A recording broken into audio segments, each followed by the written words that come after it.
आजकल यार हर ब्रांड ना टैबलेट उतार रहा है मार्केट में अपना। अब एसर को भी भाई मन में आई कि यार लैपटॉप लॉन्च करते करते बहुत टाइम हो गया, हम भी एक टैबलेट उतार देते हैं मार्केट में। और लिया है भाई साहब एसर का आइकोनिया टैब, और इसका नाम सुनोगे बड़ा अजीब सा भाई, IM1022। ऐसा लग रहा है कोई कोड वर्ड है जिसे तुम्हें ब्रेक करना है। तो इस टैबलेट में आती है 2K IPS display, quad speakers का सेटअप, फिंगरप्रिंट सेंसर भी लगा हुआ है भाई, और साथ में 4G LTE कॉलिंग। इसके अलावा भी बहुत कुछ है। आ जाओ सारी चीजें तुम्हें एक एक करके दिखाते हैं, और सब कुछ 17,000 के अंदर भाई साहब। तो 17,000 की वर्थ इसकी कितनी है वो भी दिखाएंगे तुम्हें। आ जाओ, ये है भाई साहब टैबलेट, खुल चुका है।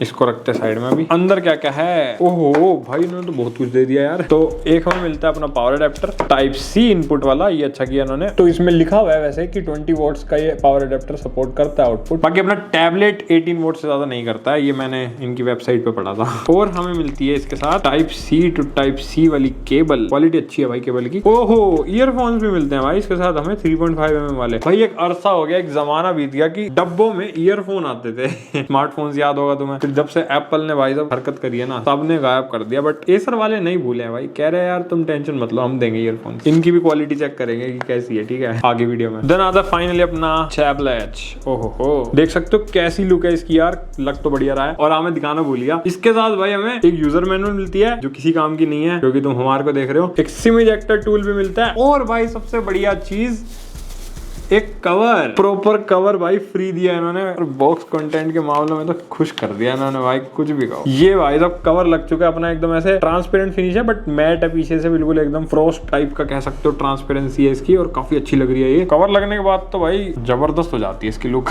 तो इन बॉक्स कवर बहुत ही कम टैबलेट्स में मिलता है, जो कि एसर ने देके बहुत ही अच्छा काम करा है। बाकी स्टाइलस वगैरह कुछ नहीं आता इसके साथ, और इसके अंदर स्टाइलस का सपोर्ट है भी नहीं। तो अगर तुम्हें इनके स्टाइलस लेना है टैबलेट के साथ, तो जो नॉर्मल थर्ड पार्टी कैपेसिटिव वाला स्टाइलस आता है ना, जो ऐसे दूर से लिखने के लिए होता है, जिसमें पाम रिजेक्शन वगैरह कुछ भी सपोर्टेड नहीं आता, 200-300 का आराम से तुम्हें ऑनलाइन मिल जाएगा, वो वाला स्टाइलस इस पे काम करेगा। वो तो खैर सब पे ही काम करता है, तो इस पे भी कर जाएगा। मैं डिस्क्रिप्शन में लिंक दे दूंगा, चेकआउट कर लेना। मतलब नोट्स वोट्स नहीं बना सकते इसके अंदर, ये एक नुकसान है। अब अगर डिजाइन की बात करें तो इसका कलर काफी यूनिक सा है। मतलब एसर तो कह रहा है कि ये गोल्ड कलर है, बट मेरे को थोड़ा रोज गोल्ड टाइप का लगा ये कलर। मतलब प्रॉपर गोल्ड वाली फिनिश नहीं है, बट हाँ कुछ लाइटिंग्स में तुम्हें गोल्ड भी लग सकता है। और हाँ इसमें सिंगल कलर ही आता है भाई, अभी तक जितना मैंने रिसर्च करा, और कोई कलर मेरे को इसका कहीं पे भी नहीं दिखा। तो यही मान सकते हैं कि इसमें एक ही कलर आता है। बाकी बिल्कुल मेटल बॉडी है भाई इसकी, पीछे से पूरी, कहीं पे भी प्लास्टिक यूज नहीं कर रखा है इन्होंने, तो प्रीमियम लगता है डेफिनेटली हाथ लगाने पे। और ये कुछ ऐसा सा टेक्सचर है, इस पे कोई फिंगरप्रिंट्स वगैरह जल्दी से नहीं आते हैं, तो ऐसे साफ सफाई का झंझट तो नहीं होगा तुम्हें। बाकी पीछे अपना टॉप पर सिंगल कैमरा मिलता है इसका विद फ्लैश, और थोड़ा सा छोटा सा कैमरा बम्प भी है। बाकी एक अलग सा डिजाइन एलिमेंट यहाँ भी ऐड कर रखा है, एंड कैमरा अपना वर्टिकल सेटअप में आता है ये, ठीक है। बाकी राइट साइड पे हमें वॉल्यूम कम ज्यादा के बटन मिलता है, एक छोटा सा माइक भी मिलता है, और यहीं पे हमारा लॉक अनलॉक का बटन है, और इसके अंदर फिंगरप्रिंट स्कैनर इंटीग्रेट कर रखा है। एंड फिंगरप्रिंट देख सकते हो,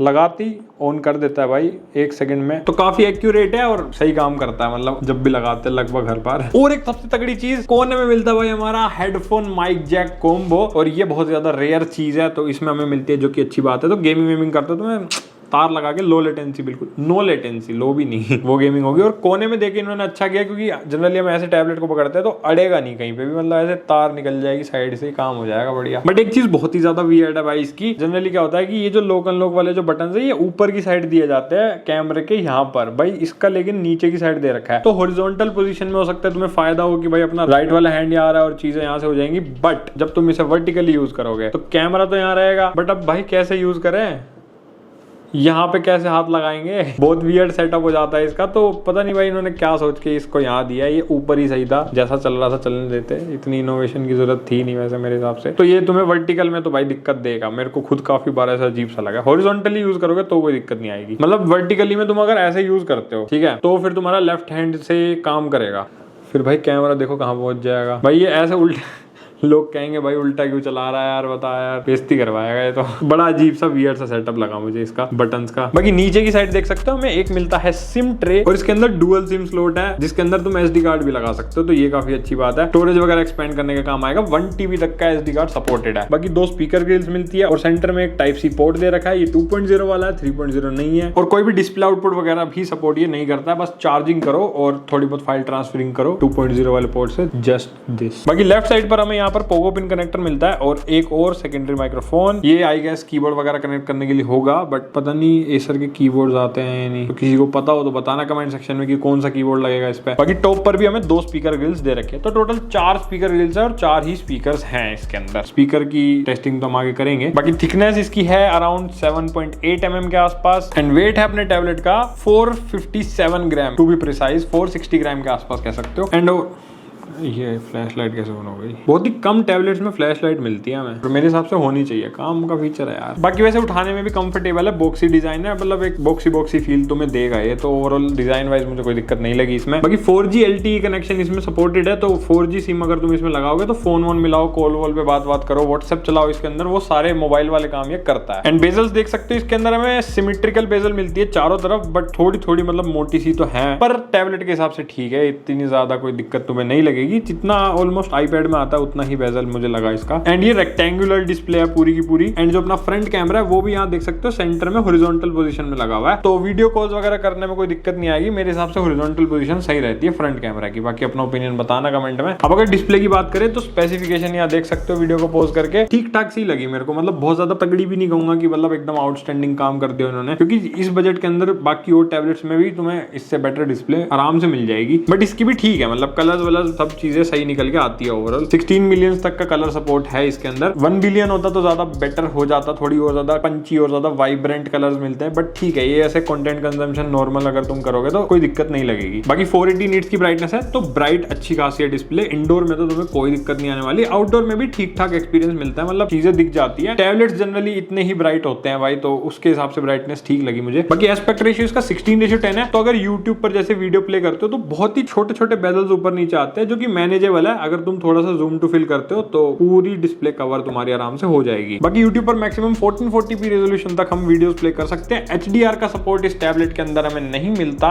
ना ही YouTube पर, ना Netflix या किसी भी एप्लीकेशन पे। HDR है ही नहीं, तो भाई कहां से मिलेगा। और रिफ्रेश रेट भाई 60 हर्ट्ज है इसका, जो कि मेरे को बहुत ही बेकार चीज लगी, क्योंकि भाई जनरली अभी तुम किसी भी टैबलेट्स को उठा के देख लो, 90 हर्ट्ज तो मिनिमम तुम्हें मिलेगा किसी भी बजट टैबलेट में, और टैबलेट्स में ना 60 हर्ट्ज कुछ ज्यादा ही बेकार फील होता है भाई, मतलब ऐसा लगता है क्या अटक सा रहा है भाई। तो ये चीज मेरे को थोड़ी अजीब लगी, मतलब 90 हर्ट्ज तो एटलीस्ट देना चाहिए था इनको। किस जमाने में पता नहीं है सर भाई काम करने की सोच रहा है, करो कुछ इंप्रूव करो यार ये सर तुम। और स्पेसिफिकेशन देख सकते हो वीडियो को पॉज करके अपने टैबलेट की सारी तुम्हारे सामने है। अब इसमें जो प्रोसेसर हमें मिलता है ना, Helios G99, बहुत सारे ऐसे टैबलेट्स है 20,000 के नीचे जिसमें तुम्हें सेम यही प्रोसेसर चिपका रखा है सारी कंपनीज ने, और ये प्रोसेसर भाई आज से 3-4 साल पुराना है, उससे ज्यादा भी हो सकते हैं, और ये 10 से 12 हजार के स्मार्टफोन्स में आया करता था, मतलब कोई नया प्रोसेसर नहीं है ये। अब टैबलेट्स के हिसाब से ज्यादा हमें जरूरत पड़ती भी नहीं है, अगर तुम एक बेसिक काम करना चाहते हो तो वो ये सब काम करा देता है। मतलब अगर हम परफॉर्मेंस की बात करें तो मैंने कुछ बेंचमार्क टेस्ट रन करे थे, जैसे कि Geekbench 6 का स्कोर तुम देख सकते हो वीडियो को पॉज करके। Entutu के अंदर भी हमें वही Helios G99 वाला स्कोर हमें मिलता है, बहुत ज्यादा नहीं है जो कि। और 3D Mark स्ट्रेस टेस्ट भी किया था मैंने, स्टेबिलिटी यहाँ पर देख सकते हो हमारे पास क्या निकल के आती है, और CPU थ्रोटलिंग भी टेस्ट किया था मैंने, तो उसका रिजल्ट भी देख सकते हो कि कितनी मैक्स परफॉर्मेंस हिट करी है CPU ने इसके। और थ्रोटल का इशू तो मुझे नहीं लगा, मतलब ऐसा कोई हीटिंग वीटिंग तुम्हें नहीं मिलेगी इसमें। बाकी परफॉर्मेंस ओवरऑल इसकी ना ऐसी है कि डे टू डे लाइफ वाले सारे काम इसमें हो जाएंगे। मल्टीटास्किंग करनी हो, मतलब तुम्हें नॉर्मल यूट्यूब वीडियोस देखनी है, पढ़ाई वढ़ाई करनी है, ब्राउजिंग करनी है, और मतलब एक बड़ी स्क्रीन पे चीजें करनी है। उसके अलावा इसका भाई कोई बहुत ज्यादा यूज तुम नहीं कर सकते, लाइक तुम्हें अगर एडिटिंग करनी हो भाई, फोटोशॉप वगैरह चलाना हो, क्योंकि उतनी ज्यादा कलर एक्यूरेट भी नहीं है इसकी डिस्प्ले, वैसे है बट उतनी ज्यादा तगड़ी नहीं है जिससे तुम्हारे ये सारे काम अच्छे चल पाए। अब एक टैबलेट पे इन्वेस्ट कर ही रहे हो तो डिस्प्ले तो कम से कम अच्छी मिले, तो बहुत ज्यादा तगड़ी परफॉर्मेंस एक्सपेक्ट मत करना। अगर ज्यादा हैवी लोड दे दोगे ना तो अटकने भी लग सकता है, ठीक है। और कभी कभी ना ऐसे यूआई में भी हमें, वैसे तो स्टॉक एंड्रॉइड है बट थोड़ा बहुत जिटरनेस आती है, मैं यूआई वाले पार्ट में दिखाऊंगा तुम्हें। तो ओवरऑल हल्की फुल्के काम करने के लिए ही है डे टू डे लाइफ में, उससे ज्यादा मत एक्सपेक्ट करना। बाकी हाँ, डेली लाइफ की चीजों में तुम्हें, नॉर्मल कामों में कोई दिक्कत नहीं आएगी,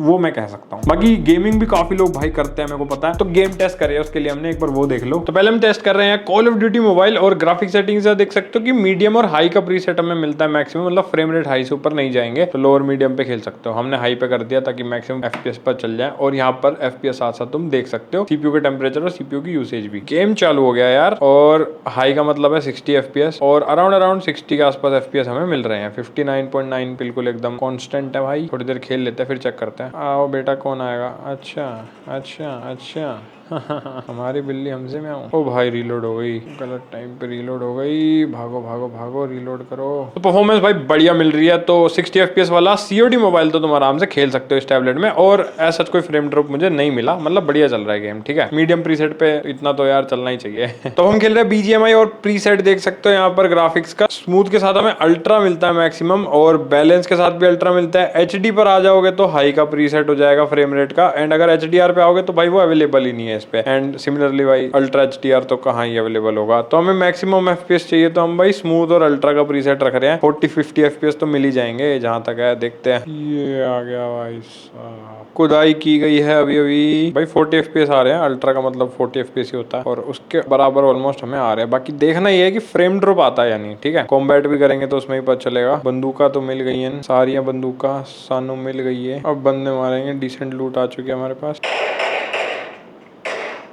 ओ भाई साहब, लड़ाई हो गई। ऐसे कैसे, पेची बन गई है भाई। माल तो इसने बहुत तगड़ा लूट रखा था। तो BGMI का भाई तुम्हें समझ आ गया होगा, 40 के आसपास FPS तुम ले सकते हो मैक्सिमम। बट ठीक है, खेलने लायक है गेम। अगर प्लेयर हो तो 40 FPS पे भी सही बंदे मार दोगे तुम, कोई दिक्कत नहीं आएगी। उससे ज्यादा नहीं खेल पाओगे क्योंकि चिपसेट इतना कंपेटेबल नहीं है इसका। तो हम खेल रहे हैं भाई जेंशिन इम्पैक्ट, और इस चिपसेट के हिसाब से इन्होंने डिफॉल्ट में हमें लोएस्ट का प्रीसेट लगा के दिया है। तो लोएस्ट पे ही खेल लेते हैं भाई, मेरे को ज्यादा एक्सपेक्टेशन है नहीं इससे। बाकी FPS को हम एक बार 60 पे कर देते हैं। तो ये ऑलरेडी देखो लाल लाल हो गया, बट स्टिल कोई नहीं, लोएस्ट पे 60 FPS चेक करते हैं कि मिलते हैं या फिर नहीं हमें। बाकी यहाँ पर सारे FPS तुम देखते रहना। ठीक है, लो भाई गेम चालू हो चुका है अपना। ये भाई साहब 60 तो नहीं आ रहे हैं, बट हाँ 40-45 FPS तो हमें आराम से मिल रहे हैं इसमें। बीच बीच में थोड़ा थोड़ा फ्रेम ड्रॉप है, ज्यादा नहीं है। बट हाँ ये है कि तुम गेम खेल सकते हो, उतना ज्यादा मजा नहीं आएगा, बट स्टिल इतना हैवी गेम है भाई, अब ये चल पा रहा है, यही बहुत बड़ी बात है। एंड ऐसा कोई ग्राफिक्स बहुत बुरे भी नहीं आ रहे, मतलब ठीक है, तुम्हें हल्का हल्का ब्लरी सा टेक्सचर दिख रहा होगा यहाँ पे, बट काम चल जाएगा। ये है कि गेम खेलना हो तो खेल सकते हो, कैजुअली अगर खेलना है तो जेंशिन इम्पैक्ट पे 35-40 से ज्यादा FPS उम्मीद मत करना। तो बैक कैमरा हमारा 13 मेगापिक्सल का, और फ्रंट कैमरा जो है इसका वो है 8 मेगापिक्सल का। बाकी इसके अंदर HDR वगैरह का भी सपोर्ट मिलता है। एंड कैमरा की एप्लीकेशन देख सकते हो कुछ ऐसी है इसकी, एक पिक्चर मोड मिलता है हमें और एक वीडियो मोड मिलता है, बस 2 ही मोड मिलते हैं, इसके अलावा और कुछ नहीं। और यहाँ पर सेटिंग्स में अगर आओगे तो ये सारी सेटिंग्स को हम चेंज कर सकते हैं। एंड वीडियो क्वालिटी भाई मैक्सिमम 2K तक ये सपोर्ट करता है रिकॉर्डिंग, और ये कुछ ऐसी ही सेटिंग्स हम कर सकते हैं इसमें। तो बहुत ही बेसिक सा ही है इसका कैमरा ऐप का लेआउट वगैरह भी, यहाँ से HDR वगैरह भी ऑन ऑफ हो जाएगा। एंड ये फ्लैश को भी हम ऑन या ऑफ कर सकते हैं, जो पीछे हमें मिलती है ना ये वाली फ्लैश। अगर फ्लैश के साथ फोटो खींचे, फोकसिंग में थोड़ा इशू कर रहा है, फोकस करने में इशू आता है इसको। देखो कैसे ब्लर वाली फोटो खींची है इसने, थोड़ा दूर से क्लिक करें अगर तो थोड़ा सही खींच देगा ये। हाँ, अब थोड़ा सही खींची है इसने, डिटेलिंग भी ठीक ठाक है, नॉट बैड। तो हमने कुछ फोटो सैंपल्स लिए थे इससे, अलग अलग सिनेरियो में देख सकते हो कि कैसी फोटोज इसने हमें निकाल के दी है। मतलब नॉर्मल सी है, बहुत ज्यादा अच्छी क्वालिटी तो मैं नहीं कहूंगा, बट हाँ ठीक है, काम चलाओ सा कैमरा कह सकते हो इसे। तुम्हारे स्मार्टफोन में इससे बहुत ज्यादा बेटर फोटोज निकल जाएंगी, ये तो मतलब गारंटीड है। 10-12 हजार वाले स्मार्टफोन भी अच्छी फोटोज खींच देते हैं, तो नॉर्मल चीजें करने के लिए ठीक है। तो ये बैक कैमरा की क्वालिटी 13 मेगापिक्सल वाले कैमरा से देख सकते हो 2K वाले ही रेजोल्यूशन में रिकॉर्ड कर रहे हैं, जो मैक्सिमम इसमें सपोर्टेड है। बताना कैसी है। अब आउटडोर में देखते हैं कुछ ऐसी है इसकी क्वालिटी भाई आउटडोर में अगर हम रिकॉर्ड करते हैं तो। बाकी बताना कमेंट सेक्शन में कैसी है, लाइक सब्सक्राइब भी कर देना, वो भी जरूरी है। एंड ये फ्रंट कैमरा की क्वालिटी देख लो भाई, जैसी भी लगे बता देना। माइक BC का यूज हो रहा है, अभी हम इंडोर में आउटडोर की भी दिखाते हैं। कुछ ऐसी क्वालिटी है इसकी, आउटडोर में माइक BC का यूज हो रहा है, तो आउटडोर में देख सकते हो अगर पीछे नॉइज होती है तो कैसी आवाज आती है भाई। अब इसमें जो 4 स्पीकर लगा रखे हैं उनकी आवाज सुनाता हूँ तुम्हें।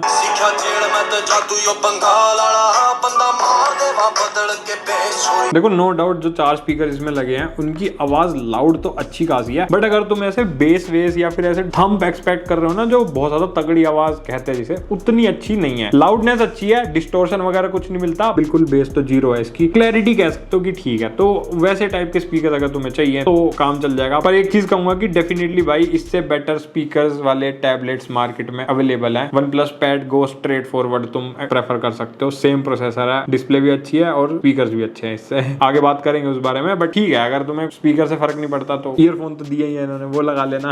एवरेज से थोड़े से ही ऊपर मान के चलो। अब ईयरफोन से मुझे याद आया, एक बार इसकी भी क्वालिटी चेक कर लेते हैं यार कैसी है ईयरफोन्स की इसके। यो हमने ईयरफोन्स लगा लिए गाइस, हिल क्यों रही है ये? ओह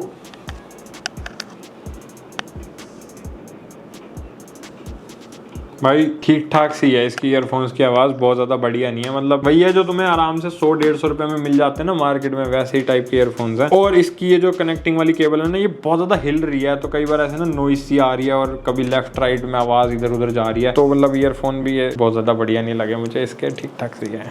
इससे बेटर तो तुम 300-400 के सैमसंग के ईयरफोन खरीद लो, वो बहुत बढ़िया आवाज है उनकी। अब अगर यूआई की बात करें तो इसके अंदर हमें बिल्कुल प्योर स्टॉक एंड्रॉइड डाल के दे रखा है और एंड्रॉइड 14 वर्जन इसके अंदर हमें मिलता है। अब ये क्योंकि इसी साल लॉन्च हुआ है और एंड्रॉइड 15 लेटेस्ट है, तो मेरे हिसाब से वैसे एंड्रॉइड 15 देना चाहिए था एटलीस्ट इसमें, क्योंकि भाई कोई भी मेजर अपडेट भी तुम एक्सपेक्ट नहीं कर सकते, क्योंकि कहीं पे भी इन्होंने मेंशन नहीं कर रखा कि मिलेंगे या नहीं। सिक्योरिटी अपडेट्स हो सकते हैं तुम्हें मिल जाए 2 साल तक, बट मेजर अपडेट एंड्रॉइड का तो बिल्कुल नहीं मिलने वाला। तो ऑलरेडी एक जनरेशन ये पीछे है, तो आगे आने वाले जनरेशन में भी ये अपग्रेड नहीं होगा, तो ये एक छोटी सी अजीब सी चीज लगी मेरे को। मतलब मे भी हो सकता है दे भी दे अपडेट, बट कहीं मेंशन नहीं है तो मुझे नहीं लगता मिलेगा। बाकी एक्सपीरियंस की बात करें तो स्टॉक एंड्रॉइड है, वही तुम्हें बिल्कुल गूगल वाला एंड्रॉइड यूआई मिलेगा इसके अंदर बढ़िया सा। ऐसे टॉप से स्क्रॉल करोगे कंट्रोल सेंटर आ जाएगा एंड यहाँ से सेटिंग्स वगैरह भी देख सकते हो। बिल्कुल एकदम अपनी स्टॉक एंड्रॉइड वाला ही सेटअप मिलता है, जैसा गूगल पिक्सल वगैरह में मिलता है ना, सेम टू सेम वैसा ही सिस्टम है। एंड यहाँ से नीचे से ऊपर स्क्रॉल करोगे तो ये मेन्यू ओपन कर देगा यहाँ से, और ये डॉक आ जाता है। यहाँ पर क्विक ऐप्स मिल जाएंगी सारी की सारी। बाकी अगर मल्टीटास्किंग करनी है तो यहाँ पर हमें स्प्लिट का और स्क्रीनशॉट का ऑप्शन मिलता है। स्प्लिट स्क्रीन पे जाओगे तो ऐसे तुम 2 एप्लीकेशन एक साथ चला सकते हो, लाइक सेटिंग्स और यूट्यूब चला दिया जैसे मैंने। और अगर तुम्हें कोई तीसरी एप्लीकेशन चलानी है तो वो सपोर्टेड नहीं है, एक टाइम पे 2 से ज्यादा एप्लीकेशन नहीं चल सकती। मतलब फ्लोटिंग विंडो वाला फीचर नहीं है इसके अंदर, कहने का मतलब ये है। बाकी इसके अंदर ना थोड़ी सी वाइब्रेशन की मोटर लगा रखी है इन्होंने, तो वो हल्की हल्की वाइब्रेशन उससे आती है। बाकी बैटरी इसके अंदर हमें 7400 mAh की मिलती है, और इस बैटरी के साथ तुम भाई, ब्रांड तो क्लेम करता है कि 8 से 10 घंटे का बैकअप मिल जाएगा, बट मैंने जितना यूज करा लगातार यूसेज पे कह सकते हो कि 6 से 7 घंटे का ही बैकअप मिलेगा। और मेरी तरह अगर तुम थोड़ा बहुत लाइट यूज करते हो, कभी कभी 1-2 घंटा चला लिया रख दिया, तो 2-2.5 दिन तक भी तुम्हारी बैटरी आराम से चल जाएगी। बट उससे ज्यादा एक्सपेक्ट मत करना। मतलब ओवरऑल नॉर्मल है बैटरी बैकअप इसका, बहुत ज्यादा बढ़िया भी नहीं कहेंगे और बेकार भी नहीं कहेंगे, एवरेज ही कह सकते हो। अब अगर प्राइसिंग की बात करें तो 16999 में आता है 6/128GB वाला वेरिएंट, और हमारे पास है 8/256GB वाला। इसका प्राइस है अराउंड 19,000। और ये दोनों ही वेरिएंट LTE प्लस वाईफाई वाले हैं, और वाईफाई वर्जन तो वाईफाई 5 है इसमें, जबकि लेटेस्ट 6 चल रहा है। पर कोई नहीं, चलो वाईफाई 5 दे रखा है इन्होंने, उससे भी थोड़ा सा झेल लेंगे। पर यार प्राइस कैसे झेलें? प्राइस मेरे हिसाब से थोड़ा सा कम होना चाहिए था, क्योंकि काफी सारे फीचर्स अभी भी लैक करता है। मतलब वो चीज ठीक है कि एसर का पहला टैबलेट है तो थोड़ी बहुत कमियां होंगी, धीरे धीरे हो सकता है इंप्रूव चीजें करें ये लोग। बट फिलहाल के लिए ये टैबलेट जिस प्राइस में इन्होंने लॉन्च करा उस प्राइस में तो इतना ज्यादा मुझे वर्थ नहीं लगा। अगर 13 से 14,000 का इसका प्राइस हो, या फिर मैक्सिमम 15,000 भी होगा ना, तो भी हम सोच सकते लेने की, जिसमें अगर हमें 256GB स्टोरेज मिले तो फिर भी मतलब कंसिडरेबल है ये। उसके बिना तो मेरे को ये थोड़ा सा एक्सपेंसिव साइड ही लगा। अब ऐसा मैं इसलिए कह रहा हूँ क्योंकि देखो already OnePlus Pad Go, Infinix का X Pad आता है एक, और एक Realme Pad 2 Lite भी मार्केट में एग्जिस्ट कर रहे हैं। उनके अंदर तुम्हें डिस्प्ले इससे बेटर मिलेगी, स्पीकर इससे बेटर मिलते हैं, एंड ओवरऑल यूआई का इंटरफेस भी कहीं ना कहीं थोड़ा बेटर ही मिलेगा। वैसे स्टॉक एंड्रॉइड मैं प्रेफर करता हूं, बट थोड़ा सा यार इसका स्टॉक एंड्रॉइड इतना अच्छा नहीं लग रहा। प्लस रिफ्रेश रेट सबसे बड़ा पॉइंट है जिसकी वजह से ये इतना ज्यादा स्मूथ फील नहीं होता, जो कि मेरे हिसाब से दे सकते थे ये। अच्छा 90 हर्ट्ज दे देते ना तो भी काफी ज्यादा चीजें सही हो जाती। तो मतलब अगर तुम्हें ज्यादा फीचर्स चाहिए तो डेफिनेटली मार्केट में और टैब्स अवेलेबल है। बाकी अगर तुम्हें ये पसंद आया हो तो चेकआउट कर लेना, मैं डिस्क्रिप्शन में लिंक डाल दूंगा इसका भी और बाकी टैबलेट्स का भी। और हाँ, हमने रिव्यू भी बना रखे काफी सारे टैबलेट्स के, तो उनके रिव्यूज चेक कर लेना, तुम्हें सारी चीजें खुद से क्लियर हो जाएंगी। मजा आया तो लाइक सब्सक्राइब करके जाना। हम मिलेंगे अगली वीडियो में, तब तक के लिए बाय बाय।